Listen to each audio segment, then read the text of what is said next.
삶의 기적을 일으키는 30분 예배를 시작하도록 하겠습니다.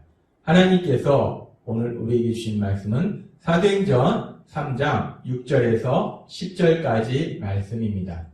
이 말씀 제가 봉독하도록 하겠습니다. 베드로가 이르되 은과 금은 내게 없거니와 내게 있는 이것을 내게 주노니 나사렛 예수 그리스도의 이름으로 일어나 걸으라 하고 오른손을 잡아 일으키니 발과 발목이 곧 힘을 얻고 뛰어 서서 걸으며 그들과 함께 성전으로 들어가면서 걷기도 하고 뛰기도 하며 하나님을 찬송하니 모든 백성이 그 걷는 것과 하나님을 찬송함을 보고 그가 본래 성전 미문에 앉아 구걸하던 사람인 줄 알고 그에게 일어난 일로 인하여 심히 놀랍게 여기며 놀라니라. 아멘. 오늘 이 시간 하나님께서 우리에게 주신 말씀을 듣기 전에 잠시 기도하는 시간 갖도록 하겠습니다. 하나님 아버지 감사합니다. 오늘도 저희를 사랑하셔서 하나님 아버지께서 저희를 만나주시고 또 저희에게 말씀하여 주시니 감사합니다. 하나님 아버지 오늘도 하나님이 주시는 말씀을 통해서 저희가 진리를 알게 하시고 그 진리를 믿게 하셔서 그 믿음을 통해서 세상 가운데 승리하는 저희가 될 수 있도록 은혜 베풀어 주옵소서. 예수님의 이름으로 감사하며 기도드리옵나이다. 아멘. 오늘 우리가 읽은 말씀 속에서 사도행전 3장 6절은 이렇게 말씀합니다.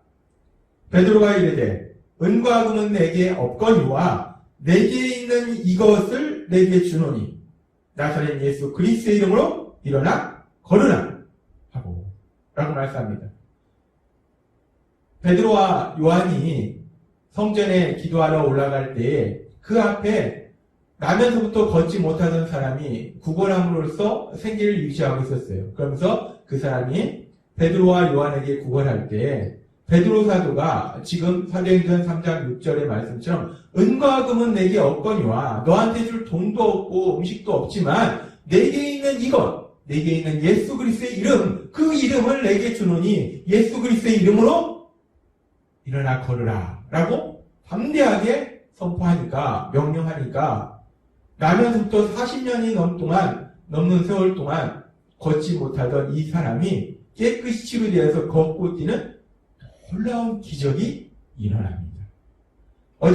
지난번에도 하나님께서 이 놀라운 기적에 대해서 우리에게 말씀하셨는데 그렇게 베드로 사도가 예수님의 이름으로 강력하게 선포하니까 이 놀라운 기적이 일어난 겁니다. 그래서 우리가 오늘은 이 말씀을 조금 더 깊이 살펴보도록 하겠습니다. 우리가 이 말씀을 조금 더 깊이 묵상해 보면 우리가 지금 이 상황 속으로 들어가 보면 베드로 사도가 그렇게 나면서부터 걷지 못한 그 사람을 향해서 담대하게 나사렛 예수 그리스도의 이름으로 일어나 걸으라 라고 선포하는데 명령하는데 그런데 우리가 이 장면을 보면서 베드로 사도가 어떻게 이렇게 이 사람을 향해서 강력하게 선포할 수 있었을까? 이 부분을 우리가 한번 생각해 보겠습니다. 베드로 사도가 어떻게 이렇게 강력하게 선포할 수 있었을까? 베드로 사도가 우리가 알다시피 예수님의 수제자예요. 3년 동안 예수님과 함께 생활했고 또 예수님 바로 옆에서 예수님이 하시는 말씀도 들었고 특별히 예수님이 하시는 그 놀라운 기적들을 베드로는 옆에서 직접 봤어요. 정말 치료될 수 없는 많은 환자들이 치료되는 그 놀라운 역사, 예수님의 말씀 하나로 그 사람들이 치료되는 놀라운 역사를 직접 눈으로 봤습니다. 그런데 베드로가 그렇게 놀라운 역사를 보기는 했지만 그렇다고 해서 베드로가 누군가를 치료한 일은 없습니다. 그렇게 예수님이 행하신 그 놀라운 기적을 보기만 했던 베드로가 지금 오늘 말씀해 보면은 이렇게 우리가 상식선에서 도저히 치료될 수 없는 이 사람을 향해서 베드로가 강력하게 선포하더라는 거예요. 도대체 어떻게 이렇게 베드로가 강력하게 이렇게 예수님의 이름으로 선포할 수 있었을까? 도대체 어떻게 이렇게 베드로가 이렇게 강력하게 선포할 수 있었을까? 우리가 이 부분을 조금 더 깊이 생각해보면 이 모든 것이 지금 우리가 읽은 사도행전 말씀에 보면 사도행전 1장과 2장과 3장의 말씀들을 보면 이 모든 것의 시작이 어디에 있었는가? 이 모든 것의 시작은 사도행전 2장에 나오는 오순절날 일어난 일이라는 겁니다. 오순절날 이제 예수님을 믿는 사람들에게 하나님께서 약속하신 그 성령님이 임하시면서 더 나아가서 성령 충만해지니까 베드로 사도가 성령 충만해져서 사람들한테 복음을 전하고 그러면서 3,000명이 넘는 사람들이 구원받는 놀라운 역사가 일어납니다. 그렇게 성령님이 이제 본격적으로 역사하시면서 많은 사람들이 구원받고 더 나아가서 구원받은 사람들이 이제 하나님 안에서 가족이 되어서 함께 생활하는 신앙 공동체, 교회가 시작되더라는 거예요. 지금 그런 상황 속에서 성령님이 강력하게 역사하시는 그런 상황 속에서 성령 충만함을 받은 베드로, 그런 상황 속에서 지금 사도행전 3장의 말씀이 이어지는 거예요. 따라서 지금 사도행전 3장에 나오는 베드로는 성령 충만한 상태였을 거라는 겁니다. 성령님이 강력하게 베드로를 인도하고 계신다는 거예요. 지금 베드로는 성령 충만하기 때문에 더 이상 내 생각이나 내 능력으로 살아가는 것이 아니라 베드로 안에 계시는 성령님의 인도하심에 따라서 말하고 행동하고 있었을 거라는 겁니다. 그렇게 베드로가 성령님의 강력하신 인도하심에 따라서 말하고 행동할 때 이런 놀라운 역사가 일어난다는 겁니다. 그럼 우리가 여기서 우리가 조금 더 생각해보면, 그렇다면 그렇게 베드로 안에서 베드로를 강력하게 인도하신 그 성령님은 어떤 일을 하시는가? 성령님은 우리 삶 속에서 역사하실 때 무엇으로 인도하시는가? 어떤 일들을 하시는가? 성령님이 우리 안에 오셔서 많은 일들을 하시는데 성령님께서 하시는 일 중에 중요한 일이 어떤 일인가? 예수님께서는 요한복음 14장 26절에서 이렇게 말씀하셨어요. 보혜사 곧 아버지께서 내 이름으로 보내실 성령, 그가 너희에게 모든 것을 가르치고 내가 너희에게 말한 모든 것을 생각나게 하리라 라고 말씀하셨습니다. 성령님이 오시면 어떤 일을 하는가? 성령님이 모든 것을 가르치신다는 거예요. 진리를 알게 하신다는 겁니다. 하나님 말씀을 가르치신다는 거예요. 그리고 내가 너희에게 한 말을 생각나게 하리라. 하나님이신 예수님, 그 예수님께서 하신 말씀들이 생각나도록 도와주신다는 거예요. 그렇습니다. 성령님은 우리에게 오셔서 우리를 하나님의 말씀을 가르치시고 우리에게 또한 우리에게 예수님이 하신 말씀들을 생각나게 하신다는 거예요. 예수님이 하신 말씀들을 기억나도록 하신다는 겁니다. 따라서 지금 성령 충만함을 받은 베드로, 그 베드로 안에서 성령님이 강력하게 역사하실 때 베드로에게 예수님께서 하신 말씀이 생각나도록 성령님이 역사하셨다는 거예요. 근데 우리가 여기서 그럼 예수님께서 하신 많은 말씀들이 있는데 베드로가 그 순간 어떤 말씀을 기억했을까? 성령님이 어떤 말씀을 기억나도록 하셨을까? 베드로가 3년 동안 예수님을 따라다니면서 예수님이 하신 많은 말씀들을 들었어요.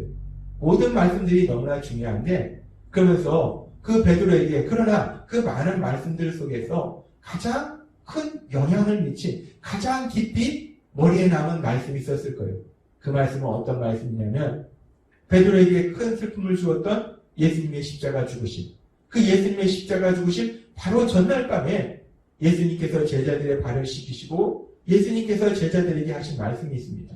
그 밤에 예수님께서 하신 말씀들 속에서 요한복음 14장 12절에서 13절은 이렇게 말씀합니다. 내가 진실로 진실로 너희에게 이르노니 나를 믿는 자는 내가 하는 일을 그도 할 것이요 또한 그보다 큰 일도 하리니 이는 내가 아버지께로 가니라. 너희가 내 이름으로 무엇을 구하든지 내가 행하리니 이는 아버지로 하여금 아들로 말미암아 영광을 받으시게 하려 함이라. 내 이름으로 무엇이든지 내게 구하면 내가 행하리라 라고 하나님이신 예수님이 말씀하셨습니다. 베드로가 가장 크게 기억에 남는 말씀이 예수님이 십자가에 돌아가시기 그 전날 밤 하신 말씀일 거예요. 요한복음 14장 12절에서 14절 말씀. 이 말씀을 베드로에게 성령님이 기억하게 하셨을 거예요. 예수님이 말씀하셨습니다. 내가 아니보다 더 큰 일을 할 것이다. 근데 그렇게 큰 일을 할 때 제자들이 뭐 예수님보다 더 큰 능력이 있어서 그 일을 하는가? 아니라는 겁니다. 예수님께서 아주 놀라운 진리를 말씀해 주시는데 제자들뿐만 아니라 우리에게도 아주 놀라운 진리를 말씀하시는데 우리가 그렇게 엄청난 일들을 감당할 때 우리가 능력이 있는 것이 아니고 우리는 무엇을 하면 되는가? 예수님께서 말씀하신 것처럼 예수님의 이름으로 구하면 예수님의 이름으로 구하면 하나님 예수님께서 친히 행하신다는 거예요. 역사하신다는 겁니다. 베드로는 예수님께서 자신에게 제자들에게 하신 그 말씀이 기억났을 거예요. 그 성전 문 앞에서 구걸하고 있는 그 남자를 볼 때, 남에서부터 걷지 못한 그 남자를 봤을 때 베드로는 이 말씀이 기억났을 거예요. 그래서 이 말씀에 따라서 베드로는 예수님의 이름으로 구하라고 하셨으니까 나사렛 예수 그리스도의 이름으로 강력하게 선포하는 그런 일을 행했을 거라는 겁니다. 그러면서 우리가 여기서 예수님의 이름으로 구한다. 예수님의 이름으로 구하는 것에 대해서 조금 살펴보면 예수님의 이름으로 구하는 것은 물론 예수님의 이름으로 구한다는 것은 첫 번째는 우리가 하나님 아버지 앞에 기도하는 겁니다. 예수님의 이름으로 하나님 아버지 앞에 우리의 삶에 대해서 말씀드리고 하나님 아버지 앞에 우리의 삶에 힘들고 어려운 부분을 도와달라고 도우심을 구하는 것, 그것이 예수님의 이름으로 구하는 거예요. 근데 우리가 성경에 보면은 예수님의 이름으로 구하는 것이 이렇게 하나님 아버지 앞에 기도를 통해서 우리가 도우심을 구하는 것도 예수님의 이름으로 구하는 거지만 베드로나 바울 사도가 했던 그런 사역들을 보면 예수님의 이름으로 구한다는 것은 또 다른 의미가 있어요. 뭐냐면 예수님의 이름으로 세상을 향해서 강력하게 선포하는 거, 강력하게 명령하는 거, 그것도 또한 예수님의 이름으로 구하는 거라는 거예요. 그렇게 예수님의 이름으로 구한다는 것은 예수님의 이름으로 하나님 아버지 앞에 기도드리는 것도 되고 예수님의 이름으로 세상을 향해서 강력하게 명령하는 것, 강력하게 선포하는 것도 예수님의 이름으로 구하는 것이기 때문에 베드로 사도가 예수님께서 주신 요한복음의 말씀을 기억할 때 이 나면서부터 걷지 못한 사람을 향해서 예수님의 이름으로 구한 거예요. 예수님의 이름으로 강력하게 구한 겁니다. 예수님의 이름으로 나사렛 예수 그리스도의 이름으로 일어나 걸으라 라고 강력하게 선포하더라는 겁니다. 그렇습니다. 오늘 말씀을 통해서 우리는 아주 중요한 진리를 또 깨달을 수 있는데 우리 안에 계신 성령님은 그렇게 우리에게 오셔서 예수님의 말씀을 기억하게 하시고 하나님의 말씀을 기억하게 하실 뿐만 아니라 그 말씀대로 우리가 행할 수 있도록 도와주신다는 거예요.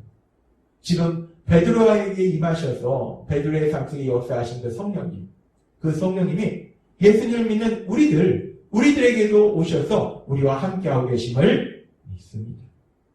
그 성령님이 우리와 함께 하신다는 거예요. 베드로와 함께 하셨던 그 성령님이 우리와 함께 하신다는 거예요. 따라서 베드로의 삶 속에 역사하셨던 것처럼 우리 삶 속에도 역사하십니다. 베드로의 삶 속에 역사하셔서 하나님의 말씀을 기억하게 하시고 예수님의 말씀을 기억하게 하신 것처럼 그 성령님은 우리 안에서 역사하셔서 우리가 예수님의 말씀을 하나님의 말씀을 기억하도록 하신다는 거예요. 그리고 우리가 그렇게 하나님의 말씀을 기억할 뿐만 아니라 그 하나님의 말씀에 순종하도록 하나님의 말씀을 우리 삶 속에 실천하도록 만드신다는 거예요. 그렇게 우리가 하나님의 말씀대로 실천할 때 베드로 사도가 경험한 이 놀라운 기적처럼 우리 삶 속에서도 하나님의 하신 그 놀라운 역사, 그 기적을 체험하게 될 걸 믿습니다. 베드로와 함께 하시던 성령님, 그리고 우리와 함께 하신 성령님, 그 성령님의 인도하심에 따라서 하나님의 말씀을 기억하고 그럼으로 인해서 하나님의 말씀에 순종함으로 인해서 하나님의 말씀대로 실천함으로 인해서 하나님의 하신 그 놀라운 역사, 그 기적을 체험하시는 여러분이 되시길 주님의 이름으로 축원합니다. 기도하겠습니다. 하나님 아버지 감사합니다. 먼저 주신 말씀처럼 우리 안에 계신 성령님, 하나님의 말씀을 우리에게 기억하게 하시고 그 말씀에 순종하도록 그 말씀을 실천하도록 도와주셔서 우리의 삶 속에 하나님의 하신 그 놀라운 역사를 체험케 하시기 감사합니다. 날마다의 삶 속에 우리 안에 계신 성령님의 인도하심에 따라 살아가는 저희가 될 수 있도록 은혜를 베풀어 주옵소서. 예수님의 이름으로 감사하며 기도드리옵나이다. 아멘. 이 시간도 하나님께서 우리 주신 말씀을 묵상하면서 조용히 기도하는 시간 갖도록 하겠습니다.